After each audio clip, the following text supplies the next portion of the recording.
नमस्ते। आज हामी एउटा एकदमै महत्त्वपूर्ण कानुनी विषयमा कुरा गर्दैछौँ, ब्याङ्क तथा वित्तीय संस्थाको ऋण असुली ऐन 2058। नमस्ते। हो, यो ऐन निकै चर्चामा पनि छ। यसले चाहिँ ब्याङ्कहरूले आफ्नो ऋण कसरी छिटो उठाउन सक्छन् भनेर होइन विशेष व्यवस्था गरेको छ। आज यसबारे अलिक गहिरिएर हेरौँ न त, यसका मुख्य कुराहरू, प्रक्रियाहरू के छन् भनेर। एकदम। यो ऐन 2058 साल माघ 17 गते लालमोहर लागेर लागू चाहिँ 2060 साउन 1 गतेदेखि भएको हो। लागू हुन अलि समय लागेको रहेछ। हो, अनि पछि यसमा संशोधन पनि भएका छन् 2063, 2066 अनि 2072 मा पनि। यसको खास उद्देश्य नै ऋण असुली सम्बन्धी मुद्दालाई छिटो टुङ्ग्याउने हो। छिटो भन्नाले सामान्य अदालतभन्दा फरक कसरी? सामान्य प्रक्रियाभन्दा छिटो, तर एउटा कुरा के छ भने यो ऐन 5 लाख रुपियाँभन्दा कम सामा रकम भएको ऋणमा चाहिँ लाग्दैन है। 5 लाख भन्दा माथिको लागि मात्रै हो। यसले अब वाणिज्य ब्याङ्क, विकास ब्याङ्क, फाइनान्स कम्पनीहरू, कृषि विकास ब्याङ्क जस्ता संस्थाहरूलाई समेट्छ। छिटो टुङ्ग्याउनका लागि ऐनले विशेष संरचना बनाएको छ भन्नुभयो होइन, जस्तो त्यो ऋण असुली न्यायाधिकरण। बिल्कुल। ऐनको दफा 4 ले नै ऋण असुली न्यायाधिकरण, डेट रिकभरी ट्राइब्युनल भन्छौ नि, त्यसको व्यवस्था गरेको छ। सरकारले स्थापना गर्ने हो यो। यसमा कम्तीमा पनि 3 जना सदस्यहरू हुन्छन्। एकजना कानुन सदस्य, उहाँ अध्यक्ष पनि हुनुहुन्छ, अनि एकजना ब्याङ्किङ सदस्य र एकजना लेखा सदस्य। 3 जना। काम धेरै भए भने नि कामको चाप बढ्यो भने सदस्य थप्न पनि सकिन्छ, अनि एकभन्दा बढी इजलास पनि गठन गर्न सकिन्छ। मुख्य कुरा चाहिँ विशेषज्ञता प्रयोग गरेर छिटो निर्णय गर्ने नै हो। यी सदस्यहरूको योग्यता त पक्कै अलि खास होला नि। कस्तो पृष्ठभूमि चाहिन्छ उहाँहरूको? हो नि, विशिष्ट नै चाहिन्छ। अब कानुन सदस्यको लागि त जिल्ला न्यायाधीश सरहको योग्यता हुनु पर्यो। अच्छा। ब्याङ्किङ सदस्यको लागि अर्थशास्त्र वा वाणिज्य शास्त्रमा मास्टर्स डिग्री, अनि ब्याङ्क वा वित्तीय संस्थामा अधिकृत तहमा कम्तीमा 10 वर्ष काम गरेको अनुभव। 10 वर्षको अनुभव। अनि लेखा सदस्य? शास्त्रमा मास्टर्स वा चार्टेड एकाउन्टेन्सी पास गरेर क श्रेणीको अडिटर भएर ब्याङ्किङ क्षेत्रमै 10 वर्षको अनुभव हुनुपर्छ। सबैजना अनुभवी हुनुपर्ने रहेछ। पदावधि कति हुन्छ?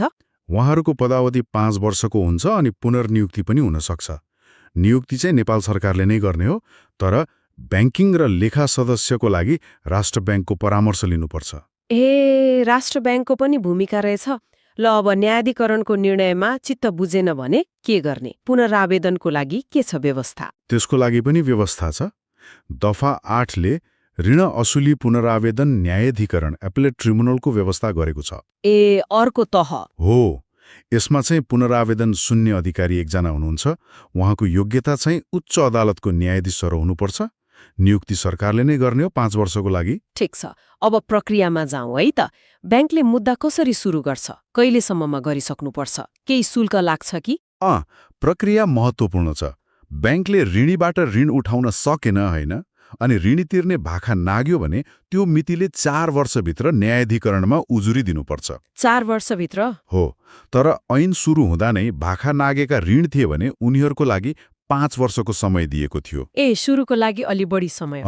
अनि उजुरी दिँदा ब्याङ्कले दाबी गरेको रकमको 0.25% शुल्क चाहिँ पहिले नै तिर्नुपर्छ। मुद्दा हाल्दा नै शुल्क लाग्ने हो, अग्रिम शुल्क। अनि उजुरी परेपछि ऋणीले कति समय पाउँछ आफ्नो कुरा राख्न? फैसला हुन कति समय लाग्छ होला सामान्यतया? उजुरी परेपछि न्यायाधिकरणले 15 दिनभित्र प्रतिवादी मतलब ऋणीलाई प्रत्युत्तर दिन भनेर म्याद बढाउँछ। 15 दिन? ऋणीले सामान्यतया त्यही 15 दिनभित्र जवाफ दिनुपर्छ, तर अब केही मनासिब कारण परेमा थप 15 दिन समय पाउन सक्छन्। ठिक छ। अनि प्रत्युत्तर परेपछि वा त्यो म्याद सकिएपछि न्यायाधिकरणले अब सामान्यतया 150 दिनभित्र मुद्दा टुङ्ग्याउनुपर्छ भन्ने छ। 150 दिन? त्यो त सामान्य अदालतको तुलनामा निकै छिटो भयो नि। हो, एकदमै छिटो। उद्देश्य नै थियो। ल, मानौ न्यायाधिकरणले फैसला गर्यो तर ऋणीलाई चित्त बुझेन, पुनरावेदन जान्छु भन्यो भने के गर्नुपर्छ? 35 दिनभित्र जाने भन्नुभयो होइन? हो, निर्णयको कपी पाएको 35 दिनभित्र पुनरावेदन न्यायाधिकरणमा जान सकिन्छ। तर यहाँ एउटा निकै महत्त्वपूर्ण र अलि विवादास्पद कुरा छ। के कुरा होला? पुनरावेदन गर्नको लागि ऋणीले न्यायाधिकरणको फैसला अनुसार ब्याङ्कलाई तिर्नुपर्ने भनेर ठहर भएको रकमको 30% रकम धरोटी राख्नुपर्छ। कति? 30%? त्यो त निकै ठूलो रकम भयो त। हो, निकै ठूलो हो। यसले गर्दा पुनरावेदन गर्ने कुरा आर्थिक रूपमा धेरै ऋणीका लागि गाह्रो हुन सक्छ। यो त विचार गर्नुपर्ने कुरा रहेछ। मुद्दा चलिरहँदा बीचमा मिलापत्र गर्ने, सम्झौता गर्ने बाटो पनि छ कि? छ। दफा 20 ले मिलापत्रको व्यवस्था दिएको छ। मुद्दा चलिरहेको जुनसुकै बेला दुवै पक्ष म्हणजे ब्याङ्क र ऋणी राजी भए भने मिलापत्र गर्न सक्छन्। त्यो राम्रो भयो। शुल्क लाग्छ कि मिलापत्र गर्दा? लाग्छ। मिलापत्र गर्दा चाहिँ दाबी रकमको 0.50% शुल्क लाग्छ। त्यो चाहिँ दुवै पक्षले आधा तिर्नुपर्छ। आधा। अनि ब्याङ्कले तिर्नुपर्ने आधा शुल्क छ नि, त्यो चाहिँ उसले सुरुमा बुझाएको 0.25% बाट मिलाइन्छ, कट्टा हुन्छ।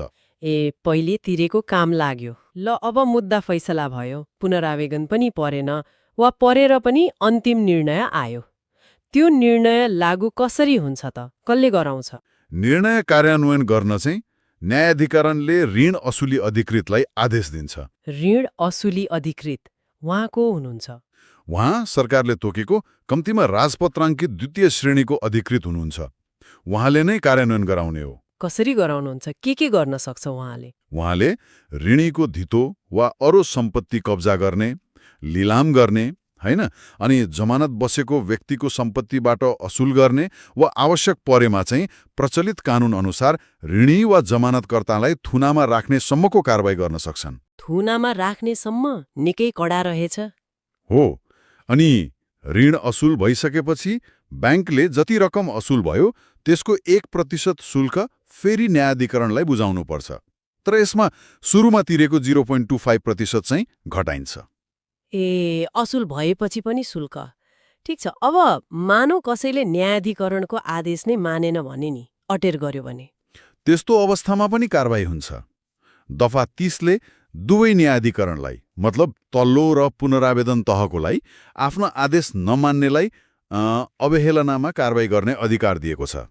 के कारबाही हुन्छ? तल्लो न्यायाधिकरणले 1000 रुपियाँसम्म जरिवाना वा 1 महिनासम्म कैद वा दुवै गर्न सक्छ। पुनरावेदन न्यायाधिकरणले अलि बढी 5000 रुपियाँसम्म जरिवाना वा 3 महिनासम्म कैद वा दुवै सजाय गर्न सक्छ। कैद नै हुन सक्ने? तर अब चित्त बुझ्दो माफी मागेमा, क्षमा याचना गरेमा माफी दिन सक्ने व्यवस्था पनि छ। त्यसो भए समग्रमा हेर्दा त यो ऐनले ब्याङ्कको ऋण उठाउन एकदमै छिटो र बलियो बाटो दिएको देखियो है। आफ्नै न्यायाधिकरण, कडा समय सीमा, शुल्क अनि कार्यान्वयन गर्ने छुट्टै अधिकृत। हो, निश्चित रूपमा यसको मूल ध्येय नै वित्तीय प्रणालीमा जुन खराब ऋणको समस्या हुन्छ त्यसलाई छिटोभन्दा छिटो समाधान गरेर वित्तीय स्थायित्व कायम गर्ने हो।